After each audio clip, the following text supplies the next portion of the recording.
PTF and JK back with you. Derby 150 is in the books, and it's time to start looking forward to Preakness 149. With that in mind, this is our top 5 video for this year's Preakness Stakes, and it is brought to you by our friends at First and the First Grand 3. What is the First Grand 3? This is a chance for you in sweepstakes form to win $5 million. I do not exaggerate. If you can come up with the superfecta in 3 races, cold now, mind you, the Preakness Stakes, the California Crown, that's the renamed Goodwood Stakes in the fall at Santa Anita, and the Pegasus World Cup, you got a chance for this outsized bonus. And there's lots of other fabulous prizes along the way. Check it out on the Preakness.com website or go to inthemoneypodcast.com/grand to learn more. JK, Preakness top 5. Let's start in reverse order as we've done in the past. And we're going to bring up a horse trained by D. Wayne Lukas, one of 2 Lukas might have in the field. This one's number 5, Seize the Gray. Last seen taking advantage of a very quick pace in the Pat Day Mile to get the job done on Kentucky Derby Day. He comes back in 2 weeks. He certainly belongs on this list, but what do you think of him in terms of, is he a serious contender? It's all about form for me, right? I mean, obviously the conversation is going to be about the Preakness and how it's 2 weeks after the Derby, and we'll see lots of that. I think that when you see the performances of Derby winners in the Preakness, they typically run extremely well. And why? It's because I think that they're in great form. They were in great form 2 weeks ago to run well in the Derby, and typically they just kind of gallop them and walk them up to the race, and they're still in good form.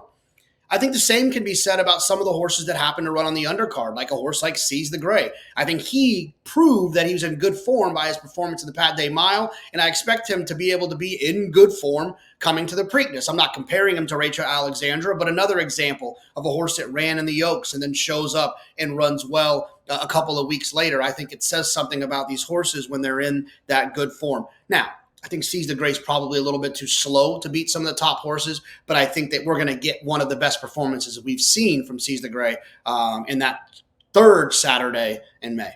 Yeah, between the figure and the setup, call me a little skeptical, but you make great points about the form. And that's something we're going to get into this, the 2 weeks, the spacing, all this. We're going to get into this, not in a video, but on the podcast side. If you're watching here, do us a favor and subscribe to the In the Money Players podcast, wherever you get your pods, and you'll get much more down the rabbit hole type conversation on a matter like this. While you're here also, go ahead and subscribe to our YouTube channel. Click that notification bell. Help us out.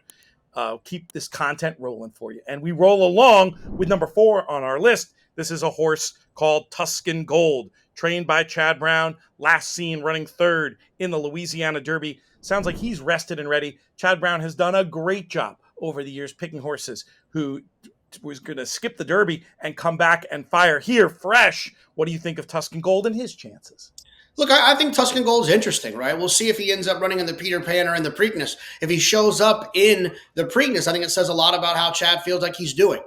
He ran well in the Louisiana Derby, catching Freedom, the winner of the Louisiana Derby, came back and I thought ran pretty well in the Derby. For a second there, in that overhead blimp view that NBC provided, to me, catching Freedom was actually moving better than everyone else in the race, including the winner and the runner-up and the 3rd place horse. So I think Tuscan Gold is one of those horses that if there happens to be a really fast pace, and you know that the pace is always going to be quick when there's some horses trained by Bob Baffert in the race, I think Tuscan Gold is interesting and deserves to be on this top 5. Number 3 on our list right now is Imagination, last seen running in the Santa Anita Derby, a race our expert friend Jay Privman thought was a little bit not mislabeled in terms of speed figure, but a race that could have had a faster figure than the commercial one. Let's put it that way. Stronghold, who won that race, came back, ran in the Derby, didn't really run all that bad. He was near the searching early pace and didn't really see out the trip, but there's nothing from that would make you think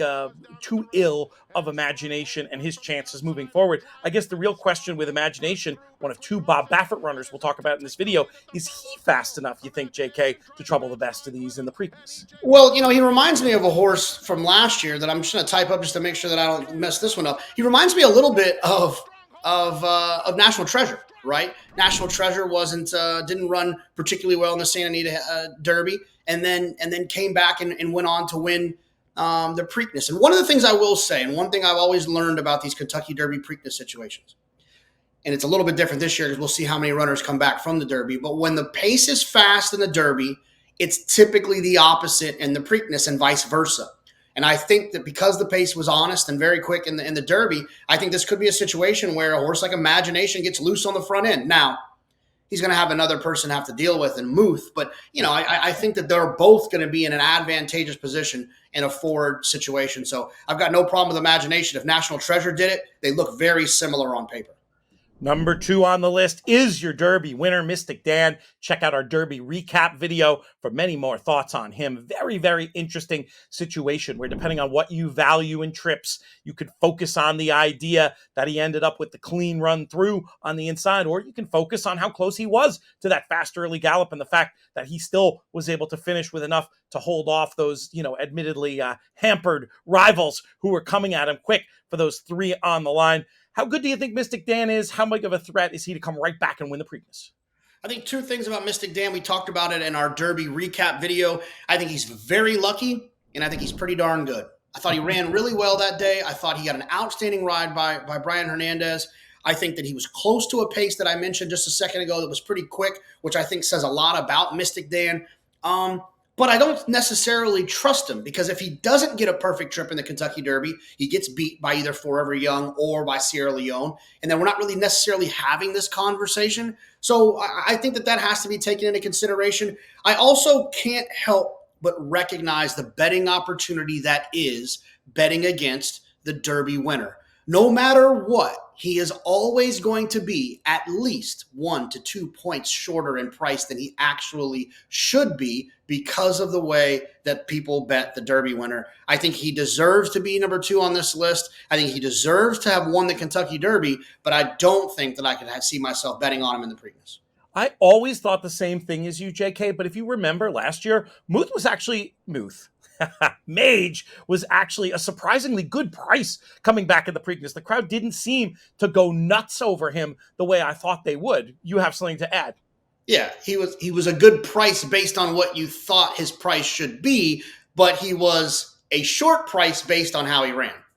Well, that's for sure. There's no denying that. It definitely came back a little flat. Again, that whole idea of 2 weeks, we're going to talk about that, what it really means, etc., on the podcast version of the show. Speaking of 2 weeks, a couple of honorable mentions before we get to our number 1. Torpedo Anna, another Kenny McPeak trained horse. This one a filly, the winner of the Kentucky Oaks. Sounds like she's under consideration to come back. Kind of my gut tells me if they come with Mystik Dan, they'll probably wait for her. So many big opportunities, grade 1s for fillies. We'll get you to chime in on that. Also, Just Steel, no surprise, D. Wayne Lucas. We talked about him with Seize the Gray on this list already. Just Steel, near the pace and didn't do much running really after the early part of the race, but it does sound like Lucas will probably have him back. Any count or any thoughts on either Torpedo Anna or Just Steel? Torpedo Anna feels like one that'll show up at Belmont, right? Probably running the Acorn. We'll see. She could definitely make some noise in this race when she shows up, but I don't think she will. And then as far as Just Steel, the only thing I'll say about Just Steel is he was a horse that was very involved in a fast pace, who ran poorly or ran out the back. Sometimes those horses come back and run well in here if they can get loose on the front end and get a little bit brave. I won't be cutting in line to bet him. I probably wouldn't bet him with your money, but he does. He does. If he decides to run in here, he deserves it. Oxbow came to mind when you were talking about that. We're going way back here, the 2013, but he was part of the fast pace that collapsed in the Derby to set it up for Orb, came back and was able to walk in the Preakness. We'll see. We'll have a pace map. We'll be doing much more analysis of this race as we get closer and have an actual draw. But for now, JK, let's talk about the horse that closed as the favorite in the first future wagering pool. I don't know, man. That's 7-2 on Muth. Is looking pretty good right now, in my opinion. How highly do you rate Muth heading into this year's Preakness? Well, I think there's a couple of things to consider with Muth. One, he's got the style where he can make his own trip, something that we love to see. He's being trained by Bob Baffert, who's arguably the greatest dirt trainer in the history of American racing. And I think that the other thing that really is exciting about him is that when he won the Arkansas Derby, there's another horse in that race that he beat pretty handily, and that's the Kentucky Derby winner, Mystik Dan. So his form has been in order. He's a fresh horse, but not just like a kind of fresh horse, like not a horse that he's a fresh horse who ran the Arkansas Derby, who knew this is what was going to happen. And it's something that we don't see very often in the Preakness, right? The Preakness sees horses that are kind of late to the party, that are those new shooters. We don't see new shooters that are like grade 1 winners and serious horses, and horses that likely would have been 2-1 and 3-1 in the Kentucky Derby if they weren't injured. He wasn't injured. He just had to miss this race because of some political things and some legal things. And now he shows up and he deserves to be the favorite. And I think that he's going to take a lot of beating. It's going to be tough to beat Muth in this spot. You saw what he did to Mystik Dan last time they faced each other. I have little to add. Very, very serious contender. Obviously, get involved in the first Grand 3 Pick'em Challenge if you pick the top 4 in these 3 dirt races, starting with the Preakness, continuing on with the big California race in the fall, the California Crown Grade 1, and culminating in the Pegasus World Cup. You have a chance to win $5 million, and it's $100,000 to second place. A lot of money on the line here. Get involved, people, and thank you to our friends at First for sponsoring this video. If you want to learn more about that, go to inthemoneypodcast.com/grand.